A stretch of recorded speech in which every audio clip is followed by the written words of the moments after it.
Hello, everybody. Thanks for attending today. Our webinar today will be on NX Topology Optimization.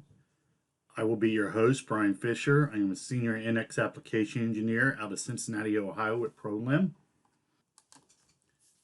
This webinar will be recorded and it will be posted later on our YouTube channel. If you have not done so already, please go to our YouTube channel.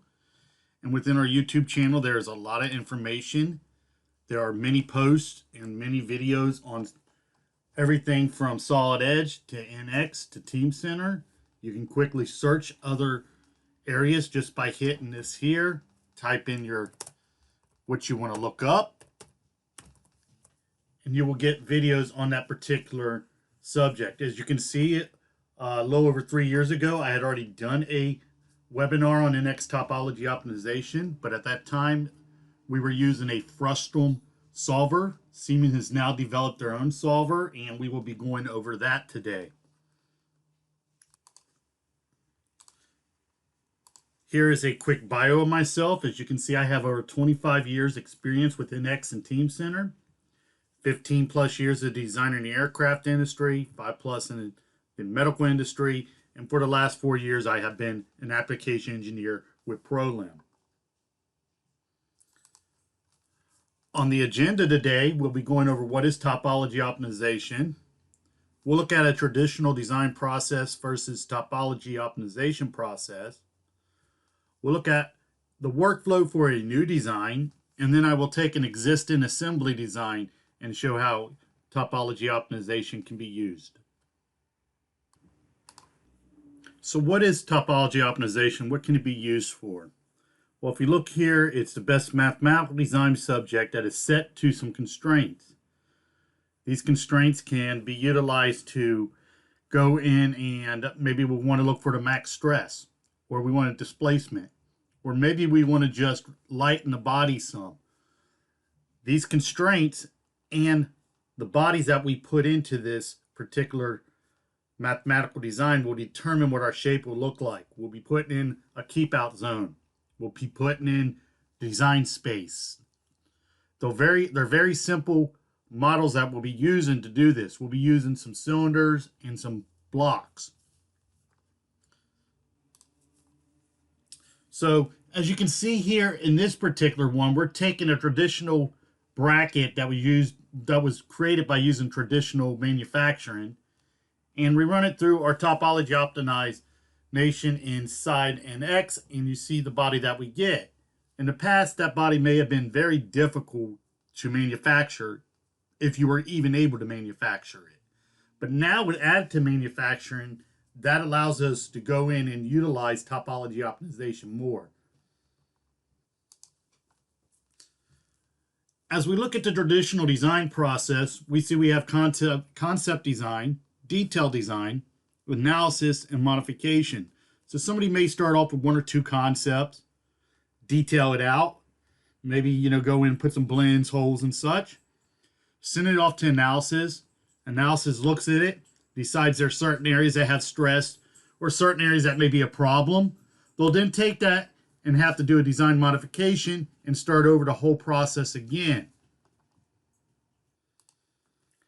Now, if we look at the topology optimization concept stage, we have where we put the design envelope in. These would be the keep out, keep in zones and such. We put our constraints on it. We run it through topology optimization. At that time, we can go in and put some blends and holes if we want and validate it. Now, the validation, a lot of this has been done at the beginning because we're using constraints and we're using keep out and keep ins to tell the design what we want. Additionally, we can easily clone these and just slightly change it and run through topology optimization and get the results and see which one we decide is the design that we want to go with. We will be doing a clone later on also on the first bracket that we're going to be going through. Here we have the setup that we're going to do to go in and create that bracket that you see. First, we're going to go in, we examine our part, look it over, decide where our keep out zones are going to be, where our holes are going to be, where our design space is going to be. And then we simply go in and we put some constraints to it, and we let the computer do the work for us. So here I am in NX. I am in NX 2306. Simply go in here and show you that. And as you can see, NX 2306 here, this is the latest and greatest that was released back in June. And I'm going to go in and utilize these bodies that I've already created just for demo purposes. I've already created these bodies. But as you can see, these bodies are nothing more than cylinders and blocks. Very simple modeling to do. Nothing real hard here. So the first step I want to do, though, I want to go and find my topology optimization toolbar. That is no longer a toolbar, by the way. You go to More and hit Topology Optimization. Now at that time, you will get a toolbar at the top that will be all topology optimization. And we will also, over in the left corner here, over in the left, our resource bar, we get another topology optimization navigator. This navigator is very simple and it allows you to go in and go step by step and do what you need to do. So for this particular study, I'm going to come in here and use a linear, and we could do a normal or linear. We could come in here and name our particular study, whatever we wanted to name it. We can do maximum stiffness, maximum minimize mass, minimize volume. We can do a normalized or a maximum. And for this particular one, I'm going to go say, okay, I'm satisfied with this. Now, if we look over here on our resource, you will see we have some asterisks. Just like any other time in NX, if you see an asterisk, you must fulfill that particular requirement to be able to continue on with what you're trying to do here.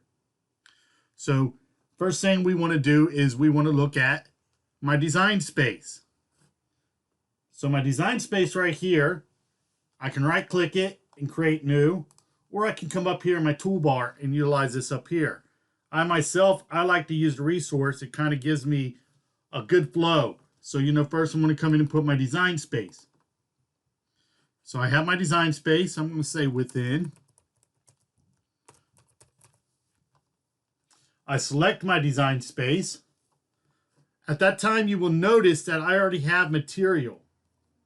You can assign material later on if you want. I assigned material to that block already. I'm satisfied with this, so I'm going to go ahead and OK it. I'm going to go ahead and hide that particular block because I don't need it no more. And then I'm going to come over and I'm going to use my construction bodies and I'm going to create new here. Now, this particular one, I want to name it mount. And I'm going to go in and I'm going to shell it. I'm going to shell it to 9 millimeters. And I'm going to go and select my particular ones that I want. Now, maybe I want to hide this first because it is in the way. Oop, my bad. Let's go ahead and get out of that. Hide that body first, and we'll come back and do that. So here we were in construction bodies, create new, mount, shell, 8 millimeters, and we're going to select the bodies that I want to be my mount. And go ahead and OK that. So now we have our mount. And now I want to come in and I want to do one more. Let's go ahead and create another construction body, create new. And this time we're going to name it clearance.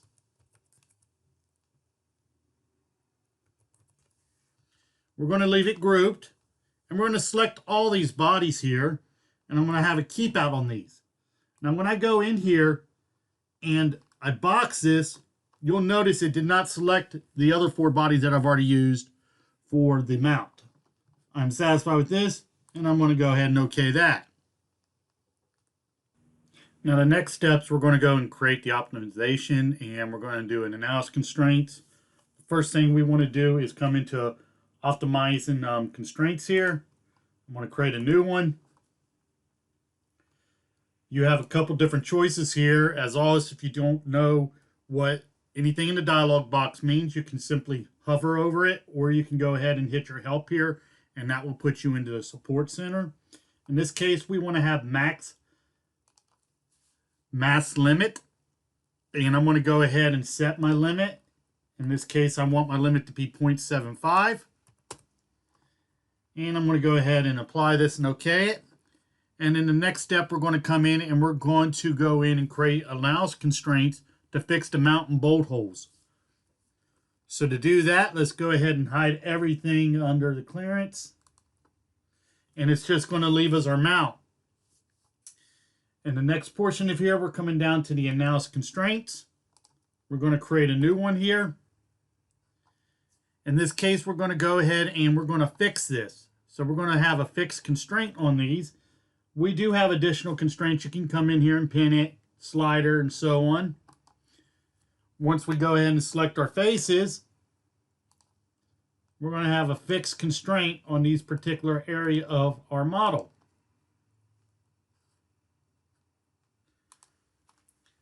And let's continue on, and we're going to go ahead and hide these. And we're going to go ahead and constrain these particular area here for this mount. I'm going to go ahead and hide my fixed constraint there so we just see our body. And I've split this face into two faces on each cylinder. And the reason we're going to do that is we're actually going to come in and bring in our datum coordinate system here. And we're going to have a constraint that has a positive and negative to z. All right, for this particular one, we're going to do announce loads. We come in, create a new one. And this time we're going to use a force. You see the other options we have there, pressure, bearing load, and so on. In this case, we want force. And we're going to do it by vector. And you apply the face. So I'm going to go ahead with this face here. I'm going to choose my vector. And you see it's in the positive at this time. I'm going to apply that, and I'm going to do that to the other face.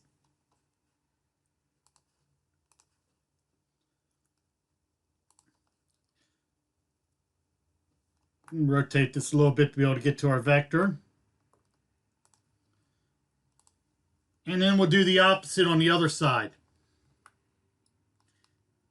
These will be utilized when we go to run our optimization. And we'll go and reverse the vector. And you see the force here, 3781. I've done this in the past, so this kept my information that I used last time that I ran through this. So if you need to change that, the best thing to do would be to reset your dialog, and resets all your dialog to the default. Now that we have our forces, we have our announce constraints, our announce loads, let's go ahead and create some subcases. The reason we're going to do subcases is because we have vectors here going in one direction with the z, and then on the other side we have the z going in the opposite direction. Let's go ahead and select my subcase, say create new. Up here I have load and constraints. Let's go ahead and add this. And at this time, I'm going to tell this, let's pull it out a little bit. On one of them, I only want the positive, and on the other, I only want the negative. So we can come in there and quickly do that. And then I'm going to come over here and do my constraints, because I do want them both to be fixed. And I'm going to apply that and OK it. The last step we do is we just go in and we're going to do the optimization on this particular part. So up here at the top, we have optimize. I'm going to go ahead and hit my optimize. And we're going to run this through.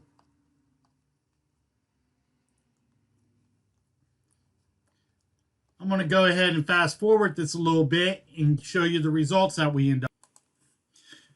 Okay, now it's ran through. Fast forward a little bit here. You can see our finalized results done. Optimized topology done, preparing solution done. It ran through many iterations. Now let's go ahead and look at our model real quick. And you can see here, this is the model we end up with. Now next what we're going to do is we're going to clone this and make a slight change because maybe we're not happy with this area right here the way it looks. And we may want to make it, more round there or something. So we're going to go and do that next. But before we do that, let's go ahead and recap what we went through. So bringing back up my PowerPoint here. So this is the workflow here that we currently just went through. You can see in here we have our keep out for our bolt heads, our design space, our shell for the mount, and another keep out. And then we went ahead and went into this area here. We defined our space for our material. The material type was already added at this time, so we didn't have to do that, but you could at this time if you wanted to. We then moved on and we applied some constraints to the bodies to define the shape. We did some keep out, we did a mount and clearance and so on. Once we had all that defined, we then came in and we put our constraints in our analysis constraints. And here you see we went in and did our analysis load. We put the forces, we put a negative Z and positive Z. We then did some sub cases so that we could go and look at both of these in a negative and positive Z. And last, we went in and we optimized our design and got our body. So the next thing we're going to do is we're going to come in at our study and we're going to clone this, make a few little changes, and from there, we'll rerun an optimization on it. All right, we're back in NX now, and we're going to go ahead and clone this particular body. The reason we're doing this is we're going to show the difference in displacement here. So the first thing I need to do is go back into my topology optimization. From here, I can easily come in and clone the body. I'm going to go and collapse some of these real quick, just so we don't see all this. We don't need to see it. So here I am inside this particular second clone that I have, and I'm going to turn on these two bodies here. These are the areas that were used for a clearance, but I'm going to use them now as another mount. The first thing I want to do is ungroup these. And what this is doing is I'm going in and I'm actually removing these from the equation right now. It's not removing the body itself that I created, those cylinders. It's just removing them out of the equation. So they're no longer part of that equation, but I want to have them in my equation as something else. So I'm going to create them new here. I'm just going to call this one shell because I'm going to shell these at 8 millimeter. And we're going to go ahead and say okay. And then we're going to come back down here and we're just going to rerun the optimization on this particular part.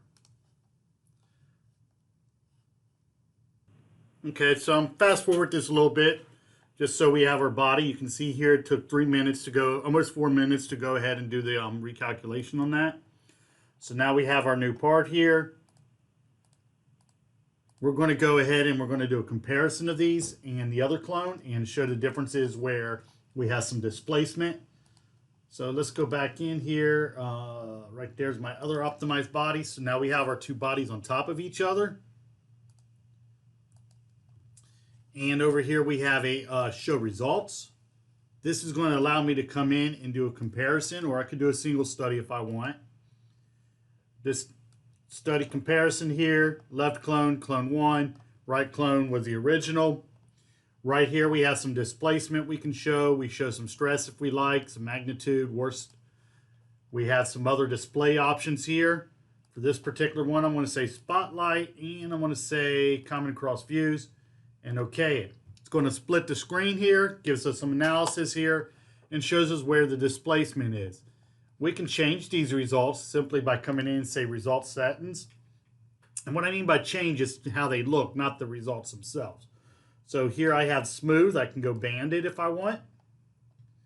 I can come in here and say default and apply this. And you see that we have that here. So we have some different ways that we can actually come in there and show displacement results here. So that's how we're able to clone it and how we're able to go in and simply come in and do a results on it and see our analysis. So let's recap real quick how we did the study for the clone there.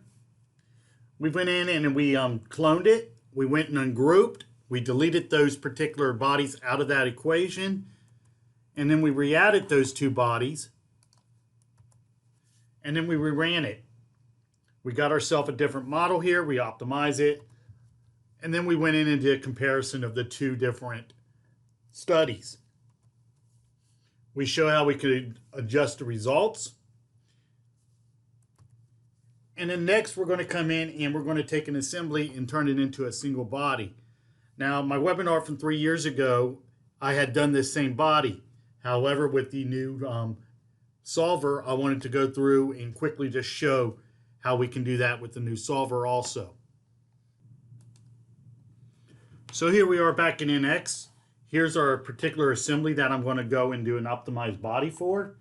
I'm going to go ahead and hide these because I'm going to go into the optimization and show the results I got. So here are the results I got. Much like the other study I did earlier, we simply came in and we added some groups here. So let me go ahead and hide the optimized body just so I can show our particular cylinders that I put in here. And then I did another group here. So you can see here, this is the particular bodies that I used to go in and get my results. So if we look at our optimized body on top of it, and you can see here on the nice thing over here, it tells me what I did with each body. I did a keep in on these. I did a keep out with these. And then you can see I did some shells. So if you're following up on somebody, it's pretty easy to go in there and see what they had done to get the results that they needed. And if we come down to the analysis constraints, I did a fixed. And then I did a pressure on these particular ones here. So if you look at here, I did a pressure. And then I did a fixed for constraint on these ends. And then I ran it and I got myself the optimized body. I didn't want to spend too much time on this just because I didn't want to have to keep on going back and forth and showing some of the stuff that we've already shown in the past. This is just another tool that allows us to go in and take what was once an assembly and create one single body. This can save a lot of time on manufacturing, assembly, and such. That concludes today's webinar. At this time, I'm going to go ahead and open up the floor for Q&A. And thank you all for attending.